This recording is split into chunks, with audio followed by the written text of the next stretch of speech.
नमस्कार। एक बार फिर आपके अपने YouTube channel Hrithik science classes में आप सभी का बहुत बहुत स्वागत है। मैं राजा राम सर एक बार फिर एक नई वीडियो के साथ आप सबके सामने हाजिर हूँ। आज हम लोग कक्षा 10 भौतिक विज्ञान के बारे में जानेंगे। आज के पहले वीडियो में हम लोग भौतिक विज्ञान के प्रकाश लाइट नामक पाठ के बारे में जानेंगे। जैसा कि आप सभी जानते हैं कि इसके पहले मैं केवल मैथ का वीडियो लेकर आता था, जिसमें दूसरा लेसन अभी हम लोग पढ़ रहे हैं बहुपद नामक पाठ को। उसमें और हम 2 या 3 वीडियो लाएंगे, लेकिन इसी बीच हमने सोचा कि चलिए भौतिक विज्ञान की भी शुरुआत किया जाए। तो आज भौतिक विज्ञान के पहले वीडियो में मैं आप सबके सामने उपस्थित हूँ। आज हम लोग कक्षा 10 भौतिक विज्ञान में जो पहला लेसन है भौतिक विज्ञान का प्रकाश लाइट, उसी पाठ का हम लोग अध्ययन करेंगे। आप सभी प्रकाश से ज़रूर परिचित होंगे, क्योंकि प्रकाश के बिना हमारा जीवन अधूरा है। प्रकाश के द्वारा ही हमारी अधिकांश क्रियाएं निर्धारित होती हैं। यदि प्रकाश नहीं रहता तो ना हमें भोजन मिलता, ना हम वस्तुओं को देख पाते। बहुत ऐसी घटनाएं जो हैं प्रकाश से संबंधित है। कुल मिलाकर प्रकाश के बिना हमारा जीवन अधूरा था। चलिए हम प्रकाश के बारे में जानते हैं कि प्रकाश क्या है। देखिए, यहाँ प्रकाश जिसे इंग्लिश में हम लाइट कहते हैं, इसकी परिभाषा क्या होती है, पहले इसको जाना जाए। देखिए, प्रकाश एक प्रकार की ऊर्जा है जो हमारे दृष्टि ज्ञान को जागृत करती है। अर्थात प्रकाश की सहायता से हमें वस्तुएं दिखाई देती है। कहने का तात्पर्य है कि प्रकाश यदि नहीं रहता तो हम वस्तुओं को देख नहीं पाते, और जब वस्तुओं को देख नहीं पाते तो हमारे जितने सारे क्रियाकलाप हैं सब बंद हो जाते हैं, क्योंकि हमें कुछ दिखाई नहीं देता। तो देखिए, जैसे आपको सिंपल में बताएं, रात्रि जब होती है तो हम क्या करते हैं, दीपक जला देते हैं, लाइट जला देते हैं। अंधेरे में घर से बाहर निकलते हैं तो हम टार्च लेकर चलते हैं।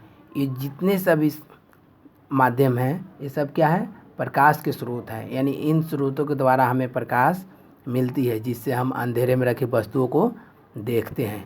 देखिए, प्रकाश की स्रोत क्या होती है, वैसे वस्तु जिसके द्वारा प्रकाश उत्सर्जित होती है वह प्रकाश के स्रोत कहलाते हैं। जैसे कहा जाए कि पृथ्वी पर सबसे बड़ा प्रकाश का स्रोत क्या है, तो वह सूर्य है, क्योंकि सूर्य से ही हमें प्रकाश निकलती है, और जिसके द्वारा हम अन्य प्रकार के प्रकाश के स्रोत को भी रूपांतरित करते हैं। जैसे कहा जाए कि टार्च है, तो टार्च में भी क्या है, सूर्य के प्रकाश का ऊर्जा है, जो उसे दूसरे माध्यम में रूपांतरित कर दी गई है, और रासायनिक प्रक्रम द्वारा क्या है, वह हमारे सामने ऊर्जा उत्सर्जित करता है। दीपक भी जलाते हैं, तो दीपक में मिट्टी का तेल का प्रयोग किया जाता है, तो वो भी क्या है, प्रकाश का स्रोत है। यानी जितने भी प्रकाश के स्रोत हैं वो सब सूर्य की ऊर्जा से रूपांतरित है। तो देखिए, प्रकाश एक प्रकार की ऊर्जा है जो हमारे दृष्टि ज्ञान को जागृत करती है। अर्थात प्रकाश की सहायता से हमें वस्तुएं दिखाई देती है। जैसे में कहा जाए तो जैसे सूर्य, जैसे में हम क्या लिख सकते हैं, जैसे अगर हम बात करें तो हम जैसे में लिख देंगे, जैसे सूर्य,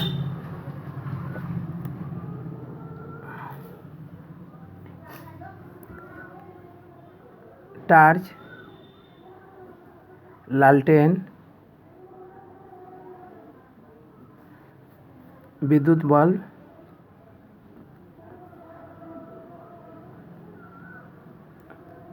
इत्यादि। अब ध्यान दीजिए, हम चंद्रमा को नहीं ले रहे हैं, क्योंकि चंद्रमा जो है वो क्या है, उस ऊर्जा का स्रोत नहीं है, यानी प्रकाश का स्रोत नहीं है, बल्कि वो क्या होता है, वो सूर्य के द्वारा आपतित प्रकाश को ही अपने पास अवशोषित करके और उसको क्या करता है, उसी के माध्यम से चमकता है, जिससे हमें दिखाई देता है कि सूर्य से चंद्रमा से प्रकाश आ रहा है। बल्कि वो चंद्रमा का प्रकाश नहीं होता है, वो किसका प्रकाश होता है, सूर्य का। तो आप समझ गए होंगे प्रकाश क्या है, ये एक प्रकार की ऊर्जा है जो हमारे दृष्टि ज्ञान को जागृत करती है, और अर्थात इसकी सहायता से हमें वस्तुएं दिखाई देती है। अब आपसे पूछा जाए एग्जाम्पल में, तो सूर्य, टार्च, लालटेन, विद्युत बल्ब, ये सब क्या है, या उसी प्रकाश के स्रोत हैं। देखिए, ये जो प्रकाश है इसके बहुत से गुण होते हैं। गुण मतलब कि उसके बारे में क्या क्या हम जानते हैं, क्या उसकी विशेषताएं हैं। तो देखिए प्रकाश के क्या क्या गुण होते हैं। प्रकाश के निम्न गुण हैं। पहला, प्रकाश सीधी रेखा में चलती है। किधर चलती है? सीधी रेखा का मतलब एक सरल रेखा में चलती है, यानी ये टेढ़े मेढ़े रास्ते से नहीं जाती है बल्कि एक सीधी रेखा में तय करती है। जैसे आप सभी ने देखा होगा, जब प्रकाश किसी दीवार के छिद्र से टकराती है और दीवार में यदि छिद्र है तो वहाँ से प्रकाश के आंशिक भाग बाहर निकलता है, यानी दूसरे साइड में जाता है।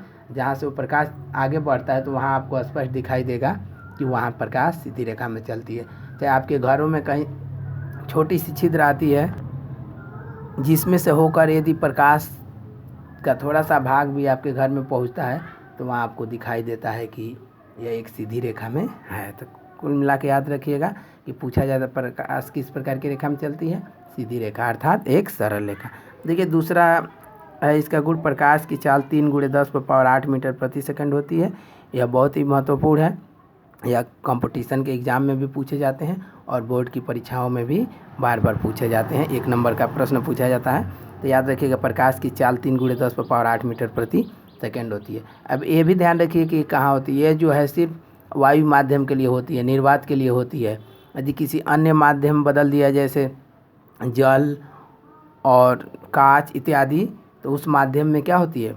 इससे कम होता है प्रकाश की चाल, यानी वायु में सबसे ज़्यादा होता है। ये ध्यान रखिएगा, वायु में प्रकाश की चाल सबसे ज़्यादा होता है और इसके सापेक्ष अन्य माध्यम में जब प्रकाश पहुंचता है तो वहाँ पे क्या होता है? प्रकाश का परावर्तन होने लगता है, जिसके फलस्वरूप प्रकाश की चाल क्या होने लगती है? घटने लगती है। यानी प्रकाश का परावर्तन भी होता है और प्रकाश का अपवर्तन भी होता है। चलिए देखते हैं तीसरा क्या है। प्रकाश विद्युत चुम्बकीय तरंगों के रूप में चलती है। तीसरा कहा जा रहा है कि प्रकाश विद्युत चुम्बकीय तरंगों के रूप में चलती है। इसका मतलब है कि प्रकाश जो है एक विकिरण के रूप में चलती है। इसके लिए हमें किसी माध्यम की आवश्यकता नहीं होती है। यानी जो प्रकाश सूर्य से चला हमारे पास तक आया, बीच में किसी माध्यम की आवश्यकता नहीं होती है, सीधे चली जाती है। यदि हम बीच में पढ़ते हैं तो प्रकाश हमारे पास रुक जाता है, यानी अगला माध्यम में क्या हो जाता है? उसकी परछाई बन जाती है, अंधेरा हो जाता है। यानी जिस किसी माध्यम से जब प्रकाश टकरा जाता है, अगर प्रकाश आगे नहीं जा पाता है तो उस माध्यम के दूसरे साइड में अंधेरा हो जाता है। तो यानी कुल मिलाकर हम उसको रोक देते हैं। तो इस तरह से याद रखिएगा, प्रकाश जो है विकिरण के द्वारा चलता है, यानी विद्युत चुम्बकीय तरंगों के रूप में चलता है। देखिए अगला क्या है, प्रकाश के चलने के लिए किसी माध्यम की आवश्यकता नहीं होती। 4 नंबर जो है पहले ही बताएं कि ये बिना किसी माध्यम के चलता है। इसके चलने के लिए किसी माध्यम की आवश्यकता नहीं होती है, क्योंकि यह क्या होता है? विद्युत चुम्बकीय तरंगों के रूप में अर्थात विकिरण के रूप में आगे बढ़ता है। देखिए 5वां क्या है, सूर्य से पृथ्वी तक प्रकाश विकिरण के माध्यम से आता है, यानी विकिरण के द्वारा लिख सकते हैं, विकिरण के द्वारा आता है। प्रश्न पूछा जाता है कि सूर्य से प्रकाश हमारे पास किसके द्वारा आता है? तो किसके द्वारा आता है? विकिरण के द्वारा। जो विकिरण आगे हम बता चुके हैं, ठीक है। तो ये प्रश्न बार बार पूछा जाता है, यहाँ हमें किसी माध्यम की आवश्यकता नहीं होती। अगला देखिए 6 नंबर, जो बहुत ही मोस्ट इम्पॉर्टेंट है, क्योंकि इससे रिलेटेड प्रश्न जो है आपके बोर्ड की परीक्षाओं में और कंटिन्यू जो कंपटीशन एग्जाम होते हैं पूछा जाता है। क्योंकि यहाँ लिखा गया प्रकाश का तरंग दैर्घ्य 3900 एंगस्ट्रॉन से 7800 एंगस्ट्रॉन तक होता है। यह ध्यान रखिएगा, आपसे पूछा जाए कि प्रकाश का तरंग दैर्घ्य कितना होता है, तो यहाँ स्पष्ट रूप से आप कहेंगे कि प्रकाश का तरंग दैर्घ्य जो होता है 3900 एंगस्ट्रॉन से 7800 एंगस्ट्रॉन तक होता है। यहाँ देखिए 3900 से 7800 एंगस्ट्रॉन का अर्थ समझिए।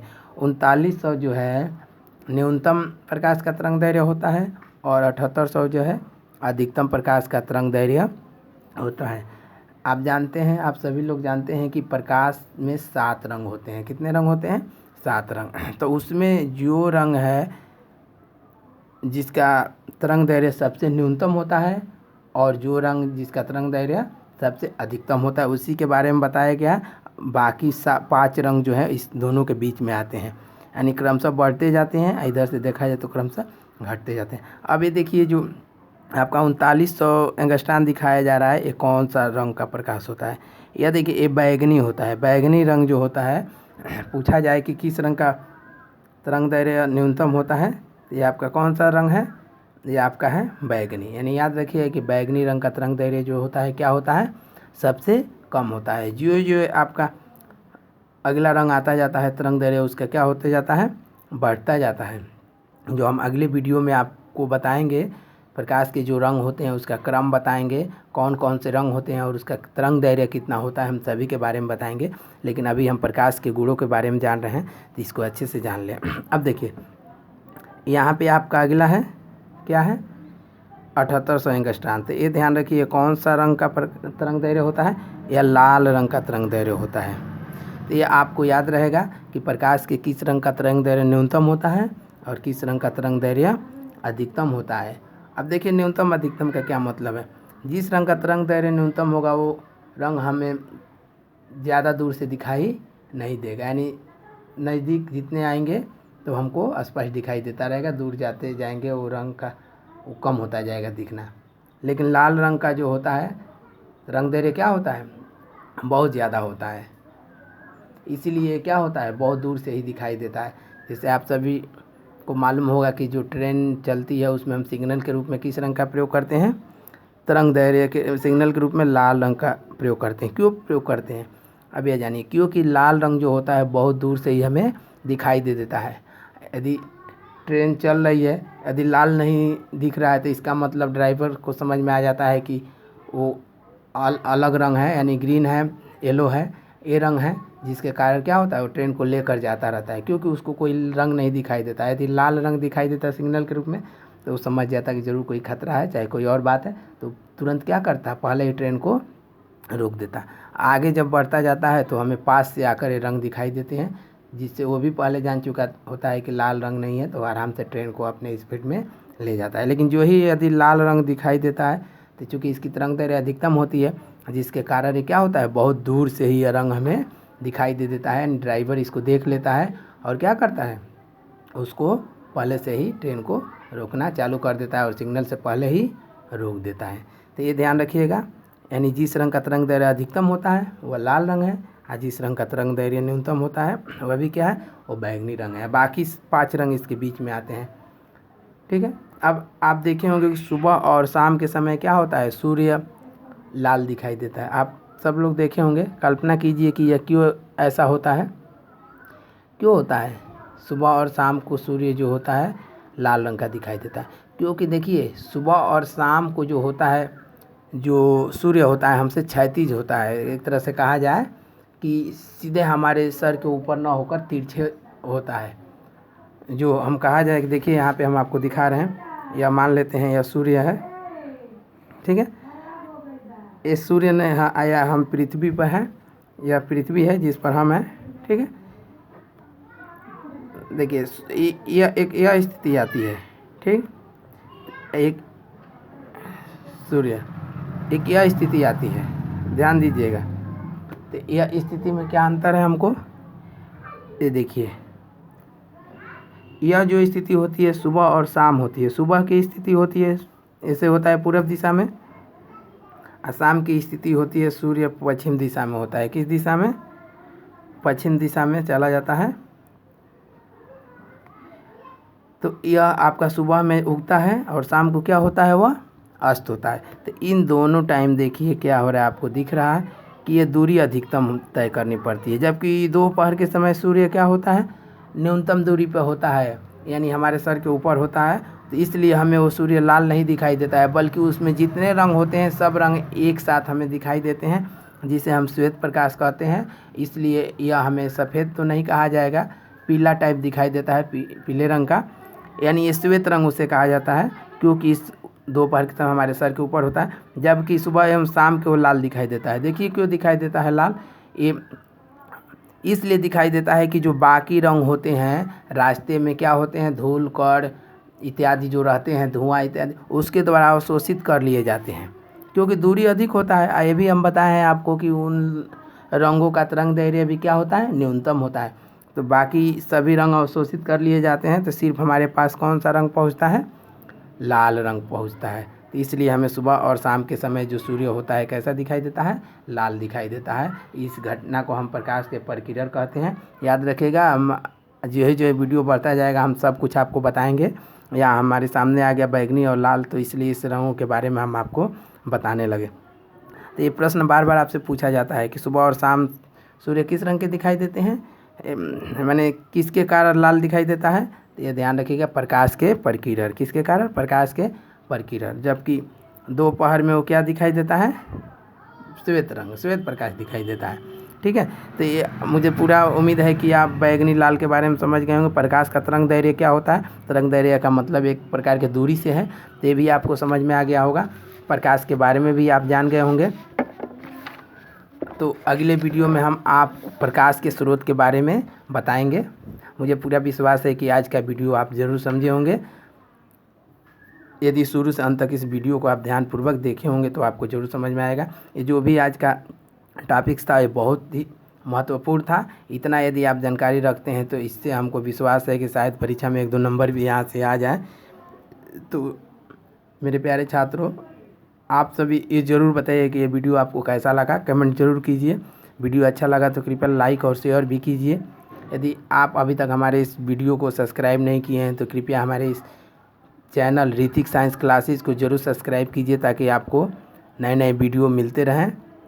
और सब्सक्राइब करने के बाद जो बेल की घंटी भी दबा दीजिए, ताकि आपको नए नए अपडेट मिलते रहें। ये वीडियो कैसा लगा इसके बारे में ज़रूर आप अपने कमेंट बॉक्स में कमेंट ज़रूर करें। बहुत जल्दी हम एक नए वीडियो के साथ आप सबके सामने उपस्थित होंगे। तब तक के लिए मुझे आज्ञा दीजिए। जय हिंद, जय भारत, नमस्कार।